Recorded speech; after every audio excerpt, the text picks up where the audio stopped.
Assalamualaikum warahmatullahi wabarakatuh. Salam sejahtera, shalom, om swastiastu, namo buddhaya, salam kebajikan. Apa kabar sahabat CCTV SIP dimanapun berada yang saya cintai dan saya banggakan, para pionir atau pelopor, perintis ya, penambang P-Network mata uang kripto. Semoga semuanya diberikan kesehatan, dilancarkan rezekinya, dijauhkan dari malapetaka dan dicerdaskan hati dan pikirannya. Baik, di kesempatan sore hari ini ya, ada beberapa topik ya, dua topik yang menarik ya. Yang pertama yang akan kita bahas adalah batas waktu masa tenggang diperpanjang hingga 28 Februari 2025 ya. Kortim masih memberikan kesempatan, tetapi jangan berasumsi lain dulu ya. Nanti kita akan baca semua tentang ini.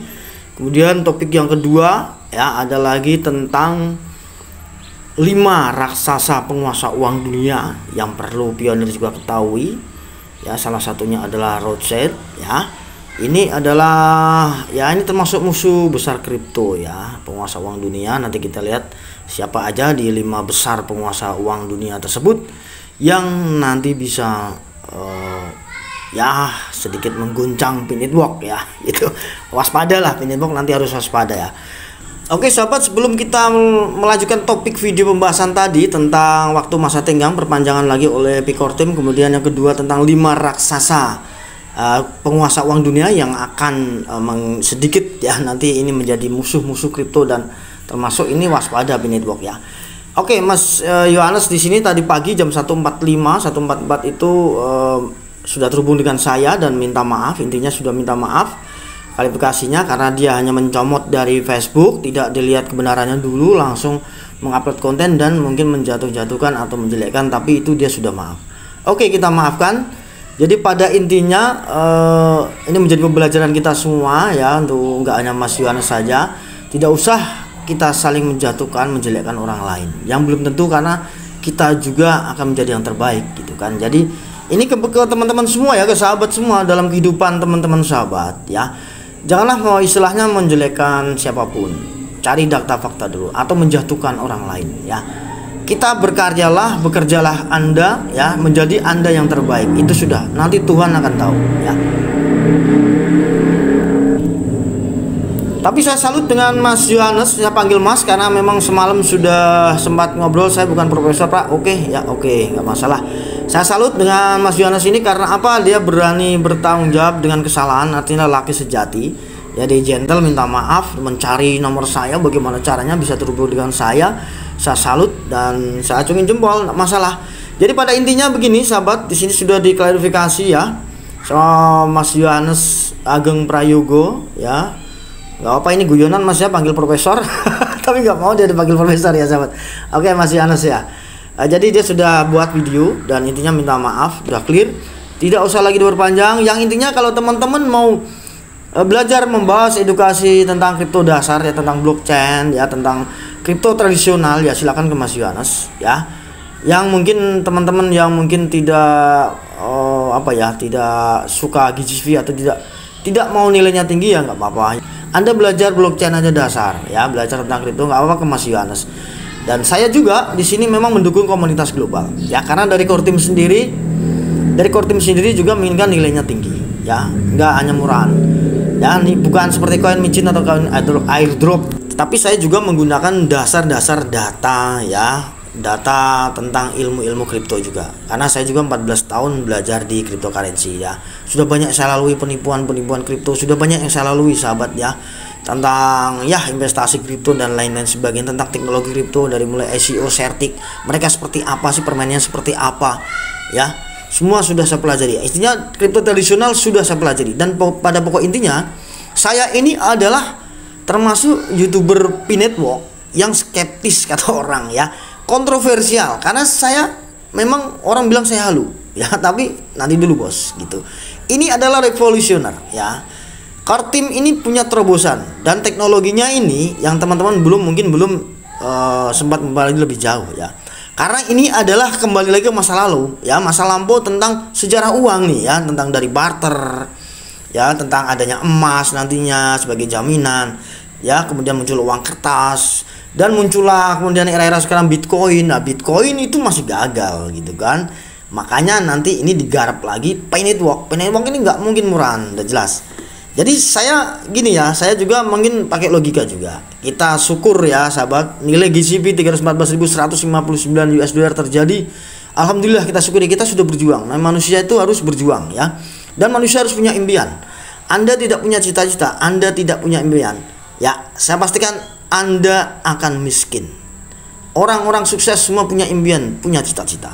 Jadi kita bukan halu, Anda boleh ya bekerja keras, punya impian, ya gitu, nggak masalah. Tapi bekerjalah seperti biasa, jangan terus Anda hanya bermimpi gitu, hanya berhalu-halu saja. Ya tetap aman, cari aman. Ini proyek bos, ini mega project ya. Seperti halnya seperti proyek IKN kan belum selesai itu mega project juga kan. Nah sama seperti ini. Nah keberhasilannya kalau P-Network ini bentuk mata uang digital ya, begitu nanti open mainnet nanti bisa digunakan seluruh dunia. Nah kita lihat nanti nilainya gitu. Tapi yang jelas tidak akan murahan. Jadi kita dukung aja dulu GCP, kita hargai komunitas. Perjuangan pionir-pionir luar negeri ini sangat luar biasa. Kalau ibaratnya kita bilang apa, bisa berdarah-darah mereka, dari Cina, dari Korea, dari Vietnam, dari mana-mana. Ya kita Indonesia nggak apa-apa karena terkendala regulasi dan terkendala mungkin ya wajar lah ekonomi, tingkat ekonomi. Ya kita juga mau barter mobil agak mikir-mikir. Ya paling-paling ya seperti itulah, dimanfaatkan. Kadang-kadang memang tujuannya kita semua ini buat konten yang terbaik kan, supaya teman-teman gak tertipu ya, karena banyak dimanfaatkan pionir ini ya. Oke, next langsung video biar cepet ke tentang P-Network tadi, P-Core Team, dan tentang 5 orang kaya yang akan membayarkan P-Network. Oke, pemberitahuan update terbaru dari P-Core Team ya. Di sini batas waktu masa tenggang diperpanjang hingga 28 Februari 2025 ya, tapi jangan tegang dulu ya, santai bos. Sebagai bagian dari komitmen berkelanjutan kami untuk memastikan inklusivitas dan keadilan di seluruh jaringan Pi. Dah, di sini udah jelas ya. Inklusivitas dan keadilan di seluruh jaringan Pi. Kami memperpanjang batas masa tenggang dari 31 Januari 2025 hingga 28 Februari 2025. Perubahan ini memberikan waktu tambahan bagi pionir untuk menyelesaikan verifikasi KYC dan migrasi mainnet. Masih mengasih kesempatan. Jadi gini, P-Core Team masih baik ya, masih mengasih kesempatan ya, lebih banyak yang masuk ke mainnet, lebih banyak lulus KYC lebih bagus ya. Semakin banyak kekuatan komunitas P-Network, membantu lebih banyak anggota mengamankan Pi mereka dan berkontribusi pada sistem yang terus berkembang. Nah di sini ini penting, perlu dicatat bahwa masa tenggang tidak bergantung pada waktu open network nih ya. Jadi jangan mentang-mentang nanti masa sekian 2025 ini langsung nggak bisa open mainnet, ya nggak tahu itu, nggak ada batas ke pengaruh ke open network. Open network dapat diluncurkan sebelum atau setelah masa tenggang berakhir. Jadi sebelum tanggal ini 28 Februari bisa, atau setelahnya juga bisa ya. Dan aturan masa tenggang akan tetap sama. Jadi aturan masa tenggang ini akan tetap sama ya, 28 Februari. Bisa juga sebelum 28 Februari sudah open network atau setelahnya ya. Jadi jangan tegang dulu ya. Waduh diundur. Jadi gini, karena sensitivitas yang tinggi dan konsekuensi yang berat dari batas waktu tenggang, kami memberikan kesempatan sebanyak mungkin kepada lebih banyak pionir untuk mendapatkan kesempatan mengamankan Pi mereka dengan memperpanjang batas waktu tenggang hingga 28 Februari 2025. Keputusan ini mencerminkan dedikasi kami untuk menjadikan P-Network dan dapat mengakses dan adil bagi semua orang. Ya, memberi kesempatan. Ya masih dikasih waktu nih teman-teman untuk menikmati kemenangan, merayakan kemenangan ya. Sejalan dengan dan mendorong misi kami yang lebih luas untuk mempersiapkan open network pada kuartal pertama 2025. Jadi tidak berubah nih ya. Tujuan open mainnet tetap ya di sini kuartal pertama 2025 ya. Apa arti eksistensi ini? Ya, di sini aplikasi QC Anda lengkapi data bersama net ya sampai 28 Februari. Aturan masa tenggang tetap tidak berubah ya. Jika Anda gagal menyelesaikan QC dan migrasi mainnet dalam masa tenggang, Anda berisiko kehilangan sebagian besar saldo seluler Anda, kecuali Pi yang Anda tambang dalam 6 bulan sebelum migrasi. Oke, jadi tetap semangat ya teman-teman, open network tetap jadwalnya. Jadi bisa sebelum 28 Februari 2025 atau sesudahnya juga bisa, tapi batasnya biasanya Maret, akhir Maret ya, kuartal pertama itu ya. Tetap semangat sahabat. Ini adalah banyaknya skeptis tentang P-Network dan ini adalah terobosan, ini mega project. Jadi di belakang layar P-Network Internasional di sini ya, duta besar GCP ini juga bukan orang-orang sembarangan juga ya. Yang mendukungnya di belakang layar juga bukan orang-orang sembarangan ya. Termasuk dari sini sendiri adalah EA dari pajak Amerika Serikat ya, di Toronto sana. Dia lama di sana. Dan komunitasnya link-linknya banyak juga ya dari sini nih.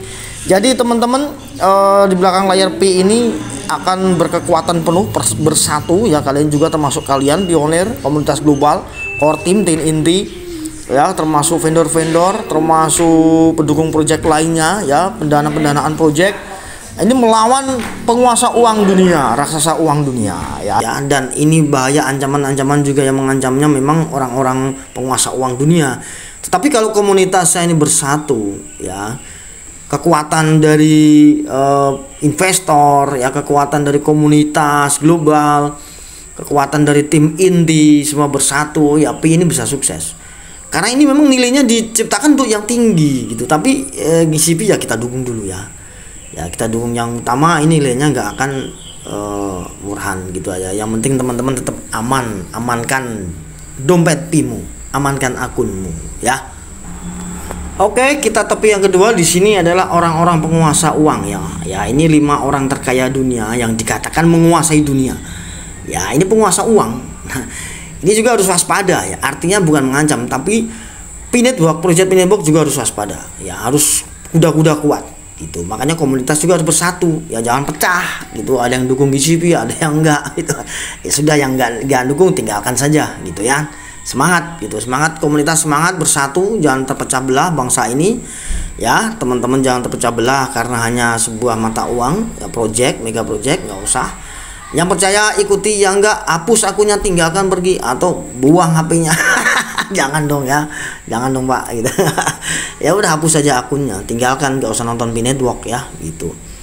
Oke, satu keluarga Rothschild ya, Rothschild ya, dengan total aset hingga 100 triliun US dollar. Banyak orang mengatakan bahwa Rothschild adalah keluarga terkaya di dunia ya. Rothschild ya, keluarga bisnis terkaya sepanjang masa. Kekaisaran keluarga Rockefeller dimulai pada tahun 1870 ya, ketika John D. Rockefeller mendirikan Standard Oil Company.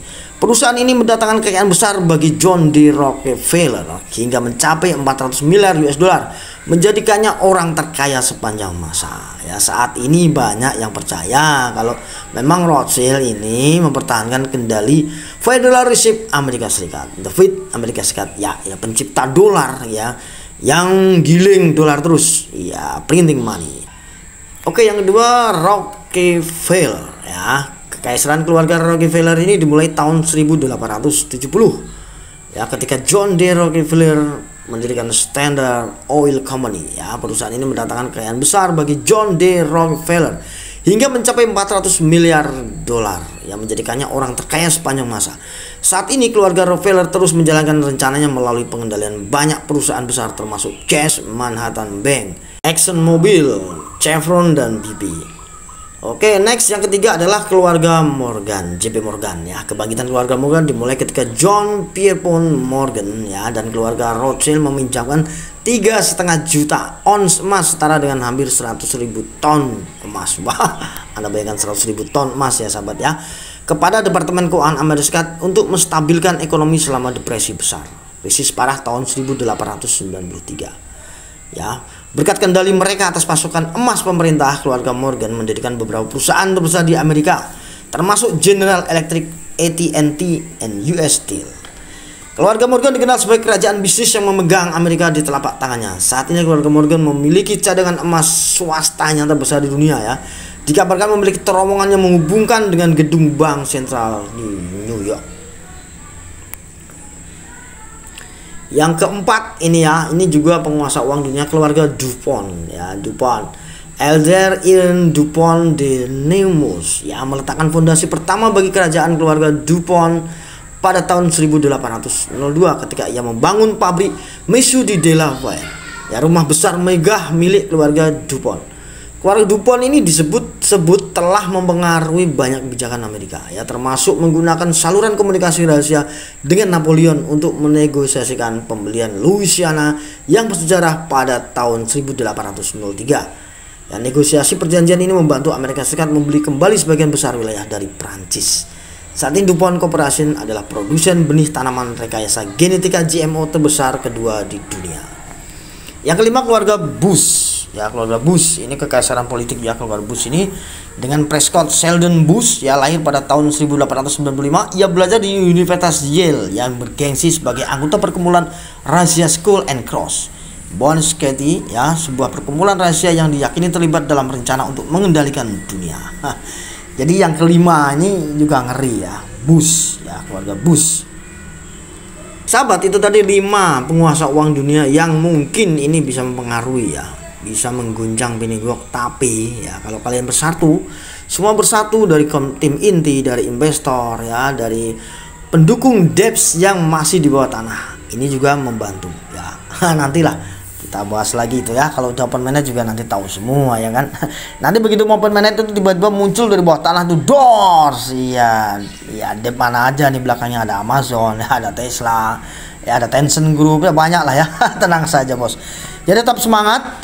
Kita bukan halusinasi, ini adalah revolusi uang, revolusioner pin network Bitcoin ya, bukan halu. Sekian dulu info dari saya semuanya, semoga tetap sehat ya, jaga akun Anda baik-baik.